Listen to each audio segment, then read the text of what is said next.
لم تكن تراه فإنه يراك.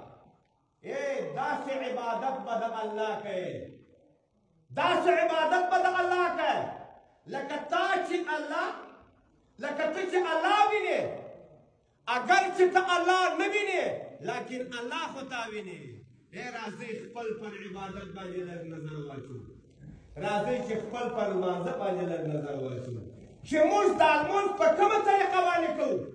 لمونځ دا معنا دا لمونځ به ته داسې کوې لکه ته چې د الله سره لګیا یې لکه ته چې د الله سره خبرې کوې لکه ته چې الله وینې اگر چې ته الله نه وینې اگر چې الله ستا په سترګو باندې نه لیدل کېږي لیکن الله خو تا ویني. فإنه يراك. الله خو تا ویني. ته د الله سره خبرې کوې ته د الله سره ملاقات کوې ته د الله حمد بیانې ته د الله صفات بیانې په کومه طریقه باندې بیانې. دې ته تاسې سوچ وایئ دا ستا اخلاص دی. خپل اخلاص برابر کړئ. زموږ اخلاص برابر نه دی زموږ عمل برابر نه دی.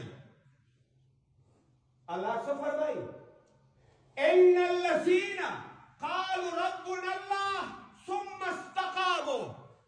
استقاموا د دې معنا دا ده چې پیل به دې د قول مطابق وي. موږ افعال د اقوالو سره برابر نه دي. دې ته استقامت نه وایي. استقامت دا معنا چې فعل به دې موافق د قول سره وي. راځئ چې خپل افعال د اقوالو سره برابر کړو د دې لپاره چې په وخت د سکندر کې په موږ باندې زیره د جنت وسي. لیکن که افعال برابر نه وي د اقوالو سره بیا دې ته استقامت نه وایي. دا استقامت نه دی.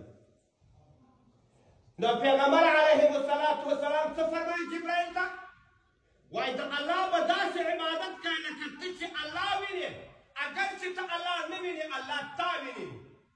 موږ ستاسې په دې مسجد کې راجمع یو د الله عبادت ته راغلي د الله عبادت به کوو.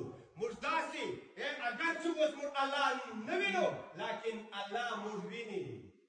الله څه فرمایي ونحن اقرب من حبل الورید.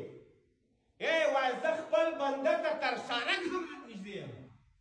الله موږ ته دومره قریب دی نو بیا موږ به وینو اگر چې زموږ د سترګو څخه فنا نور لیکن الله خو موږ ویني چې کله الله تا ویني الله درته ګوري ستا عبادت ته ستا د عبادت څخه خوند اخلي چې ستا عبادت ته ګوري. په کار دا دی چې ته د خپل عبادت ډېر په قدر او په احترام او په اخلاص باندې وکړې.